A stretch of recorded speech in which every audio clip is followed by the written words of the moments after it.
Hi viewers, welcome to our channel. ప్రస్తుతం మనతో పాటు ఇమ్మంది రామారావు గారు, సీనియర్ జర్నలిస్ట్ ఉన్నారు. వారితో ఒకసారి మాట్లాడదాం. సార్ నమస్కారం. సార్ నమస్తే బాబు. సార్ నాగ చైతన్య గారు అండ్ శోభిత గారు వీళ్ళ ఎంగేజ్మెంట్ ఇప్పుడు ఇండస్ట్రీలోనే ఒక హాట్ టాపిక్గా మారడం మనం చూస్తున్నాం సార్. అయితే చాలా చర్చలు కూడా జరుగుతున్నాయి. అయితే ఇప్పుడు ఒక ఇంట్రెస్టింగ్ విషయం బయటపడింది. ఏంటి అంటే సార్, గతంలో సమంత గారు ఏం మాయ చేసావే మూవీ తర్వాత నాగ చైతన్య గారికి ఈ రోజే ప్రపోజ్ చేశారు, ఆగస్ట్ 8వ తేదీన అని చెప్పేసి ఒక వార్త వైరల్ అవుతుంది. సో అదే రోజున ఈ రోజు మళ్ళీ ఇది శోభిత గారితో ఎంగేజ్మెంట్ చేసుకున్నారు. ఎందుకు సమంత గారు ప్రపోజ్ చేసిన రోజే మన శోభిత గారితో ఎంగేజ్మెంట్ చేసుకోవడంలో ఆంతర్యం ఏమిటి అని చెప్పేసి కొంతమంది నెటిజన్స్ క్వశ్చన్ చేయడం మనం చూస్తున్నాం సార్. మరి దీంట్లో ఉన్న ఆంతర్యం ఏంటి, మీరేం చెప్తారు సార్? వీళ్ళు శ్యాము చైతు ఇద్దరు మంచి ప్రేమికులండి.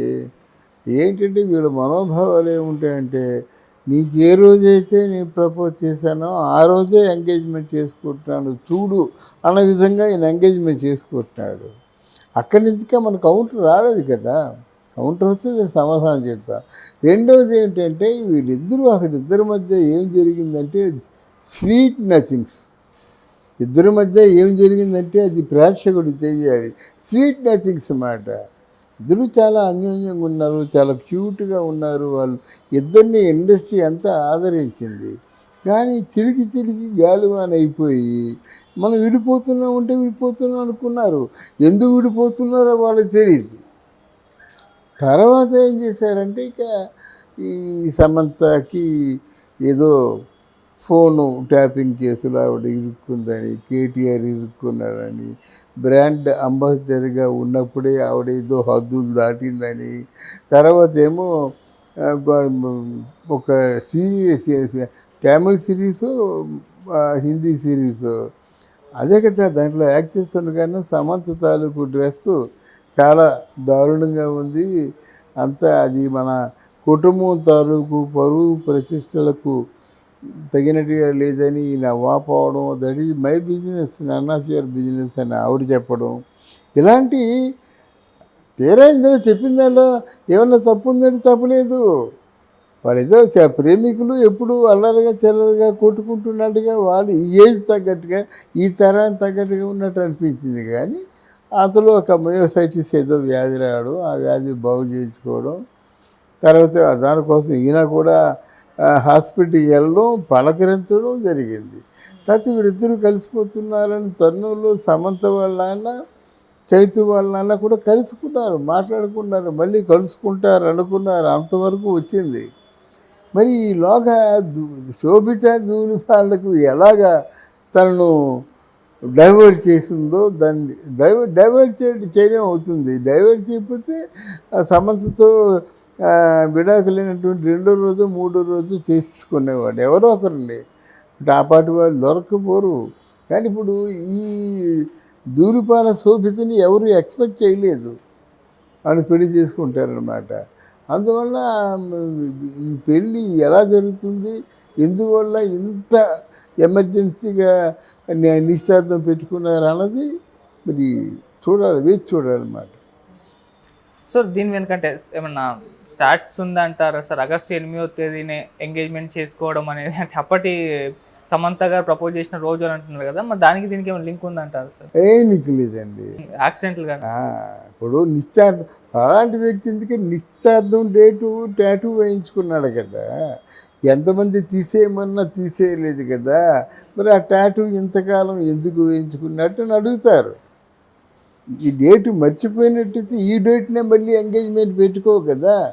ఆ డేట్ని మర్చిపోలేదు అంటే ఇది గుండెల్లో గాయం, అదే మాయని గాయం కాబట్టి అదే డేట్కి మళ్ళీ నిశ్చార్థం చేసుకున్నాడు. పోనీ ఎవరైనా సమంతని మరిపింపజేసే ఆ పర్సనాలిటీ ఉన్న అమ్మాయిని చేసుకున్నాడా? అది లేదు. ఆస్తి లేదు, పేరు లేదు, ప్రతిష్ట లేదు, ఏమీ లేదు.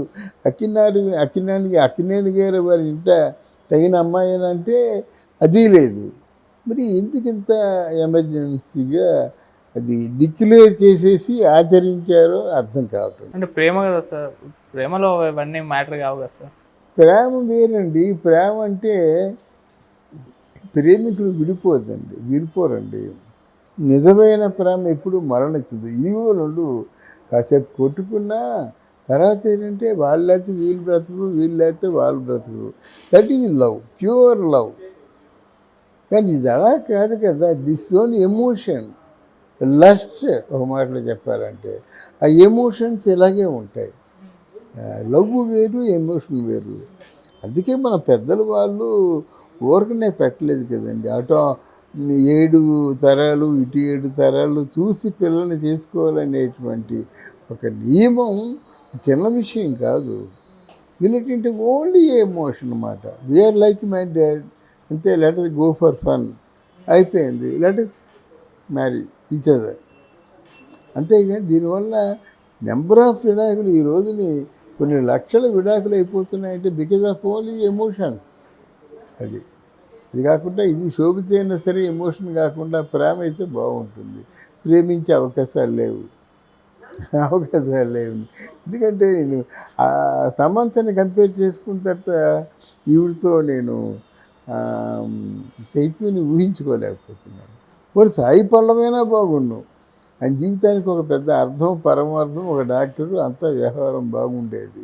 ఇద్దరు వెళ్ళినా సరే కుటుంబీకుల్లాగా ఉంటారు, సంబంధీకుల్లాగా ఉంటారు. వాళ్ళిద్దరిని చూస్తే మంచి హైఫైగాను, వాడు ఎలాగ డాక్టర్ కదా, వాడు సినిమాలో యాక్ట్ చేసినా మామూలు జీవితంలో కూడా బాగుంటుంది. అది జనం కూడా ఆశీర్వదించేవారు. మరి ఇప్పుడు కొంచెం విమర్శలు తప్పదు, విమర్శలు వస్తాయి, మనల్ని కూడా తిట్టవచ్చు. ఇప్పుడు నేను చెప్తున్నానంటే నన్ను కూడా తిట్టవచ్చు. తిట్టినా మనం యథార్థమే చెప్పుకున్నాం, యమంది రామారావు చెప్పింది కరెక్ట్గా అనుకుంటారన్నది శాశ్వతంగా మిగిలిపోవాలి. అదే నా తపన.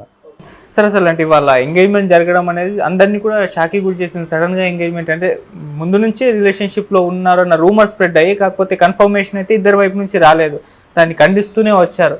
అసలు వీళ్ళ లవ్ స్టోరీ ఎప్పుడు స్టార్ట్ అయింది, వాటి గురించి ఏం చెప్తారు సార్? అంటే ఎప్పుడు వీళ్ళు కలిశారు, అంటే ఏ సినిమా ఇద్దరు కలిసి చేయలేదు? అంతకుముందు ఏదో సినిమాలో ఉన్నారు, ఎక్కడేదో అది మనకి అసలు గుర్తు లేదండి వాళ్ళిద్దరి చరిత్ర. ఆ మధ్య కృతి సనన్న ఎవరు అమ్మాయి ఏదో సినిమాలో యాక్ట్ చేసింది. కృతి సనన్ దోచేయి మూవీలో చేసింది, దోచేయి నాగ చైతన్యది. కృతి సనన్, కృతి శెట్టి బంగారాజు సినిమాలో చేసింది. ఇది కృతి సనన్ ఎవరో అంత టైంలో అమ్మాయి. ఆవిడ కంప్లీట్గా లవ్ చేసినట్టుగానే మాట్లాడేసింది. నేను చైతు గారితో చెప్పుకుంటే ఏం చేయను, నేను ఏం చేయాలన్నా, లేవాలన్నా, కూర్చోవాలన్నా, ఆల్మోస్ట్ అది పెళ్లి చేసుకోవాలన్నా చైతు గారినే పెళ్లి చేసుకుంటానని తమాషా ఫిగర్ ఆవిడ. ఇలాంటి వాళ్ళు ఎంతోమంది ఉన్నారు కదా. అలాగే మరి ఈవిడ నేను పెళ్ళైపోయినటువంటి ఒక స్టార్ హీరోని పెళ్లి చేసుకుంటానని సాయి పల్లవి ఇటీవలే